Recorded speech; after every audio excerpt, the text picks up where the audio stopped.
श्रोतेहो नमस्कार. आजच्या वृत्तविशेष कार्यक्रमात आपलं स्वागत. मुंबईतल्या आझाद मैदानात कालपासून राष्ट्रीय संस्कृती महोत्सव 2023ला सुरुवात झाली. दरवर्षी देशातल्या विविध राज्यात आयोजित केला जाणारा हा राष्ट्रीय संस्कृती महोत्सव यंदा प्रथमच महाराष्ट्रात आयोजित करण्यात आला आहे. संपूर्ण भारताच्या संस्कृतीचं दर्शन घडवणाऱ्या या राष्ट्रीय संस्कृती महोत्सवाचं स्वरूप, त्याची वैशिष्ट्य आणि मानवी जीवनात अशा महोत्सवाचं असलेलं महत्त्व याविषयी घेतलेला आढावा आजच्या वृत्तविशेषमध्ये आपण ऐकणार आहोत. श्रोतेहो, देशातल्या सांस्कृतिक देवाणघेवाणीद्वारे राष्ट्रीय एकात्मतेला प्रोत्साहन मिळावं या उद्देशानं मुंबईत कालपासून राष्ट्रीय संस्कृती महोत्सवाचं आयोजन करण्यात आलं आहे. केंद्रीय संस्कृती आणि पर्यटन मंत्री जी. किशन रेड्डी यांच्या उपस्थितीत आणि राज्याचे माजी राज्यपाल भगतसिंह कोश्यारी यांच्या हस्ते या महोत्सवाचं काल दिमाखदार सोहळ्यात उद्घाटन करण्यात आलं. उद्घाटनपर भाषणात बोलताना माजी राज्यपाल भगतसिंह कोश्यारी यांनी देशाच्या वैविध्यपूर्ण संस्कृती आणि परंपरांचं महत्त्व विशद केलं. राष्ट्रीय संस्कृती महोत्सवासारख्या कार्यक्रमांमुळे केवळ देशातलंच नाही तर जगातले नागरिक एकत्र येतात, हे एकतेचं प्रतीक असल्याचं त्यांनी यावेळी सांगितलं. ते म्हणाले, एक भारत श्रेष्ठ भारत ये केवल कागजों में नहीं है, बल्कि ये यथार्थ में है. ये दिखाने के लिए, ये प्रदर्शित करने के लिए ये 2015 से ये पहला प्रयास आदरणीय मोदी जी के नेतृत्व में हुआ है और देश के विभिन्न भागों में इस प्रकार के आयोजन करके ये प्रयास किया जा रहा है कि जो देश को टुकड़ों टुकड़ों में बांटा करते हैं, जो देश को टुकड़ों टुकड़ों में देखा करते हैं, उन सबको ये बताएं ये देश अनेक प्रांत हो सकते हैं, ये देश इसमें अनेक भाषाएं हो सकती है, लेकिन इस देश के अंदर एक ही संस्कृति, एक ही आत्मा विचरण करती है. ये इन सांस्कृतिक महोत्सव के माध्यम से प्रदर्शित किया जाता है और ये बहुत अच्छा है. मैं देखता हूँ जब कभी ऐसे कार्यक्रम होते हैं, केवल महाराष्ट्र के भी कार्यक्रम हो तो रेड्डी साहब यहाँ उत्तराखंड से भी लोग आते हैं, यहाँ आपके हैदराबाद से भी लोग आते हैं, यहाँ बंगाल से भी लोग आते हैं. ये भारत की परंपरा है. हमारे प्रदेश अलग होंगे, राज्य अलग होंगे, हमारी भाषाएं अलग होंगी, लेकिन जब सांस्कृतिक कार्यक्रमों की बात आती है तो कुंभ के मेले में सारे देश के लोग भी नहीं, दुनिया भर के लोग आते हैं, क्योंकि ये देश की एकता के प्रतीक है. ये हमारी संस्कृति, ये हमारे मेले, ये अनंत काल से चले आ रहे हैं. और मैं भगवान से प्रार्थना करता हूँ, किशन रेड्डी जी, आपका नाम ही किशन है और किशन के नाम पर तो इतने सारे लोग भजन कीर्तन और गधे क्या क्या पागल होकर करते हैं. आपके नेतृत्व में मेरा विश्वास है कि प्रधानमंत्री जी के निर्देशन में आप सब एक बार जो आप सांस्कृतिक महोत्सव देश भर में कर रहे हैं, ये सांस्कृतिक महोत्सव आगे चलकर लंबे दीर्घ काल तक ये भारत के कुंभ मेलों की तरह से ये प्रसिद्ध हो जाए, ये मेरी शुभकामना है. श्रोते हो, मुंबईत प्रथमच आयोजित करण्यात आलेल्या राष्ट्रीय संस्कृती महोत्सवाच्या उद्घाटन सोहळ्यात महाराष्ट्राचे मुख्यमंत्री एकनाथ शिंदे विशेष अतिथी म्हणून, तर पर्यटन मंत्री मंगलप्रभात लोढा आणि सांस्कृतिक कार्यमंत्री सुधीर मुनगंटीवार प्रमुख पाहुणे म्हणून उपस्थित होते. यावेळी मुख्यमंत्री एकनाथ शिंदे यांनी आपल्या भाषणात राष्ट्रीय संस्कृती महोत्सवाचं महाराष्ट्रात आयोजन केल्याबद्दल आनंद व्यक्त केला. ते म्हणाले, आजपासून सुरू होणाऱ्या या फेस्टिवलच्या निमित्ताने सगळा देशच इथं आझाद मैदानावर अवतरणार आहे. मला केंद्रीय मंत्री सांगत होते, सभी पूरे देश की संस्कृति, ये परंपरा, सभी आर्टिस्ट, सभी लोग यहाँ इस मुंबई में आएंगे और अपनी कला, हमारी संस्कृति यहाँ पेश करेंगे. ये बहुत बड़ी बात है हमारे लिए, सबके लिए.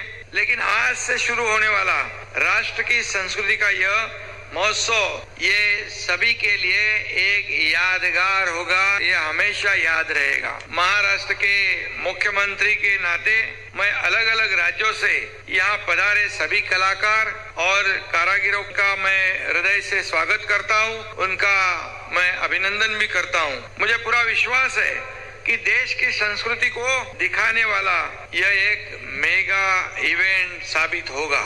मैं आजादी के अमृत महोत्सव जैसे देशव्यापी उपक्रम के लिए भी केंद्रीय संस्कृति मंत्रालय का अभिनंदन करता हूं। अमृत महोत्सव ने पूरे देश में एक अलग माहौल बना दिया है, आजादी का माहौल बना दिया। इस महोत्सव में धर्म, जाति, भाषा से ऊपर उठकर लाखों लोग इसमें शामिल होंगे। 1 लाख से ज्यादा इवेंट्स देश और 150 से ज्यादा देशों में ये इसका आयोजन हो रहा है। ये बहुत बड़ी बात है। इतना इवेंट सब जगह पर इसका आयोजन करना, यह अभी सरकार ने, केंद्र सरकार ने शुरू तो किया है, लेकिन अब ये सिर्फ सरकार का कार्यक्रम नहीं होगा, बल्कि लोगों का भी एक बड़ा इवेंट बन जाएगा। इसमें लोगों की सब इन्वॉल्वमेंट होगी, सभी लोग आएंगे और इसलिए ऐसे कार्यक्रम की आवश्यकता है। ये ऐसे महोत्सव से हमारी संस्कृति परंपरा आगे बढ़ाने का एक बहुत ही बड़ा काम है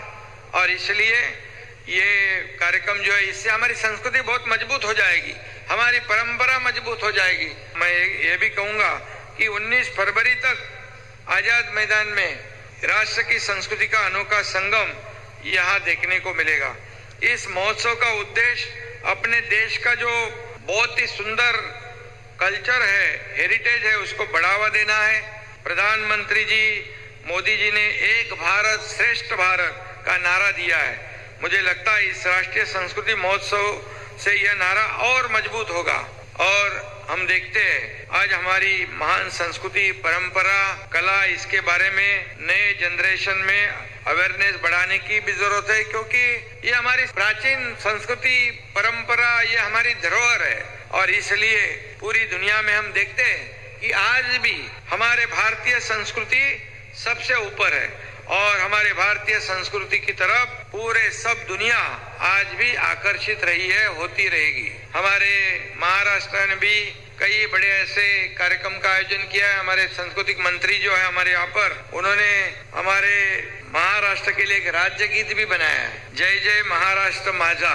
ये भी हमारे राज्य के लिए एक अनोखी बात है और हमें इसका गर्व है। हमारे सांस्कृतिक विभाग के मंत्री भी काफी इसमें रुचि ले रहे हैं। आपण सर्वजण आज आधुनिक जीवनशैलीनुसार आयुष्य जगत आहोत, मात्र माहिती तंत्रज्ञानाच्या युगातही आपली प्राचीन परंपरा, संस्कृती, लोककलांचं महत्त्व तितकंच टिकून आहे।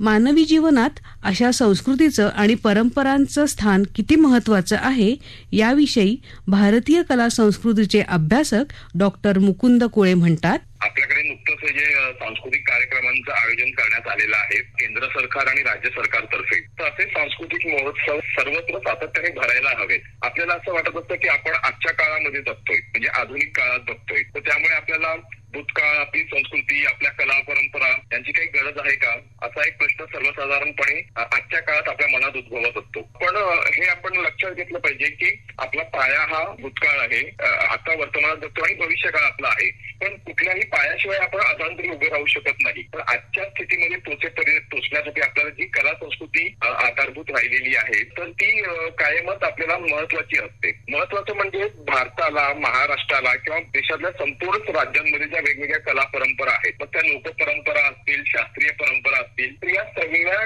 कला परंपरांची आपल्याला अतिशय आवश्यकता आहे आणि ही आवश्यकता अशासाठी आहे की आपण केवळ भौतिकतेशी नातं जोडून जगणं अशक्य आहे। आपल्याला आपल्या मनोरंजनासाठी किंवा आपल्या शारीरिक मानसिक स्वास्थ्यासाठी या सगळ्या कला परंपरा आवश्यक असतात आणि आपली खासियत अशी आहे, आपल्या देशाची खासियत अशी आहे की आपल्याकडे खूप वेगवेगळ्या, म्हणजे आपण 12 महिन्यावर जशी आपली भाषा बदलते तशा अगदी 12 महिन्यावरती कला संस्कृती बदलते असं म्हटलं तरी ते वावगं ठरणार नाही। आणि या सगळ्या कला परंपरांचं नातं बघायला गेलं तर असतं आदिम काळापासून चालत आलेलं। म्हणजे आपल्या संस्कृतीचे 3 स्तर आहेत, आदिम संस्कृती, लोक संस्कृती आणि नागर संस्कृती। पण जरी आज आपण नागर संस्कृती अनुभवत असलो तरी त्या परंपरेचा धागा आपल्या आदिम काळाशी जोडलेला असतो आणि तिथपासून पूर्वीपासून चालत आलेली ही कला परंपरा आहे. खरं तर आपल्याकडे अभिजन परंपरा, लोकपरंपरा अशा दोन समांतर लोकपरंपरा असतात. अभिजन परंपरा ही एक प्रकारे विद्वज्जनांची परंपरा मानली जाते आणि लोकपरंपरा ही एक प्रकारे बहुजनांची परंपरा मानली जाते. आणि पण तुम्ही आता हे जे सांस्कृतिक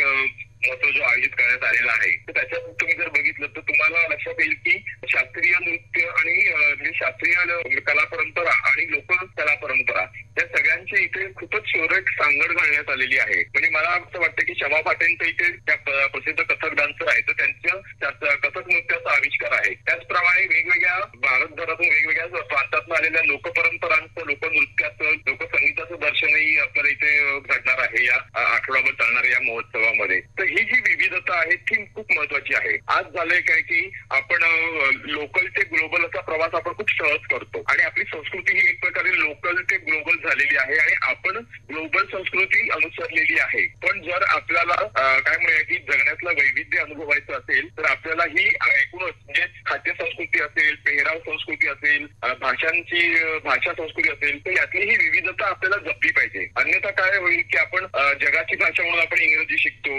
जगभरामध्ये सगळीकडे पिझ्झा खाल्ला जातो म्हणून आपण पिझ्झा खातो, सर्वत्र जीन्स घातली जाते म्हणून आपण जीन्स घालतो. तर हे जर आपण केलं, जे जग करतंय ते आपण केलं तर आपली जी सांस्कृतिक विविधता आहे ती नष्ट होईल आणि आपली खासगी काय म्हणूया की एक प्रकारचं संस्कृतीचं सपाटीकरण होईल. तर हे सपाटीकरण एक प्रकारे भारतासारख्या बहुविध संस्कृती असलेल्या देशाला घातक आहे आणि तसा जर प्रयत्न पुढे करत असेल तर तोही आपण हाणून पाडला पाहिजे. कारण आपली खाद्य संस्कृती असेल, पेहराव संस्कृती असेल, अलंकार संस्कृती असेल ही प्रांतानुसार बदललेली आहे आणि विविधता आहे आणि ही विविधता हीच आपली खासियत आहे किंवा आपलं महत्व आहे. आणि या विविधतेमुळेच आज संपूर्ण देश भारताकडे वेगळ्या पद्धतीने आकर्षिला गेलेला आहे. भारताविषयी संपूर्ण जगाला कायमच जे आकर्षण वाटत आलेलं आहे ते आकर्षण आपल्या या बहुविध संस्कृतीमुळेच आहे. लक्षात घेतलं पाहिजे भारतातल्या लोकांनी, तुम्ही आम्ही सर्वसामान्य जनांनी. कारण या काय म्हणूया की या बहुविधतेमुळे आपण एक प्रकारे वेगळेपणाने आपलं अस्तित्व संपूर्ण जगामध्ये उठून दिसतं आणि म्हणून हे असे सांस्कृतिक महोत्सव सातत्याने भरले पाहिजेत. ठिकठिकाणच्या म्हणजे आता महाराष्ट्रामध्ये भरलाय तर महाराष्ट्रामध्ये बाकीच्या सगळ्या इथे कला येतील. आंध्र प्रदेश मधली असेल, तेलंगणा मधली असेल, ओरिसाची असेल, राजस्थान, गुजरात, तमिळनाडू, कर्नाटक, केरला या वेगवेगळ्या प्रदेशच्या कला इथे येतील. बाहेर ही प्रदर्शनं भरतात किंवा हे सांस्कृतिक महोत्सव भरतात तेव्हा आपली महाराष्ट्रातली कला तिकडे जाते. तर या सगळ्या कलांची ही एक देवाणघेवाण असते आणि आपल्याला असं वाटत असतं की अभिजन परंपरा, लोकपरंपरा या समांतरपणे चालत असतात पण त्यांचाही एकमेकांवरती प्रभाव पडत असतो आणि तो प्रभाव कसा पडतो तोही आपल्याला या अशा सांस्कृतिक महोत्सवातून दिसतो, बघायला मिळतो. तर म्हणून मला असं वाटतं की सर्व सामान्य जनांनी या अशा सांस्कृतिक महोत्सवांचा कायमच आस्वाद घेतला पाहिजे. या कला म्हणजे लोककला असतील, शास्त्रीय कला असतील जाऊन पाहिल्या पाहिजेत. तिथलं खाद्यपदार्थ जे आहेत ते पाहिले पाहिजे. म्हणजे महाराष्ट्रातले खाद्यपदार्थ, राजस्थान मधले खाद्यपदार्थ, दक्षिण भारतातले खाद्यपदार्थ ही एवढी विविधता आहे ती आपल्याला एका ठिकाणी जर पाहायला, अनुभवायला आणि चाखायलाही मिळणार असेल तर ही संधी आपण का सोडायची, नाही का? तर रसिक हो, तुम्ही या सगळ्यांचा अगदी निश्चित आनंद घ्या, आस्वाद घ्या आणि या संस्कृतीचा अगदी नितांत मनसोक्त उपभोग घ्या. श्रोते हो, कोणताही देश असो, राज्य असो वा प्रदेश, त्याची ओळख ही तिथली संस्कृती, परंपरा आणि लोककलेमुळे होत असते. विविधतेने नटलेल्या आपल्या भारतातल्या सर्वच राज्यांची संस्कृती आणि परंपरा पाहिली तर सर्व राज्यांची स्वतंत्र अशी ओळख आणि त्यांची वैशिष्ट्य असल्याचं दिसून येतं. भारताच्या याच विविधतेतील एकतेमुळे आपला देश जगाचं आकर्षण बनला आहे आणि त्यामुळेच भारतानं आज जगात एक खास स्थान निर्माण केलं आहे. येत्या 19 फेब्रुवारीपर्यंत सुरू राहणार असलेल्या या महोत्सवात सहभागी होऊन देशातल्या विविध राज्यांची संस्कृती, परंपरा आणि लोककला अनुभवण्याची आणि त्यांना जाणून घेण्याची ही सर्वांसाठी मोठी संधी आहे आणि यातूनच जपली जाणार आहे देशाच्या विविधतेतील एकता.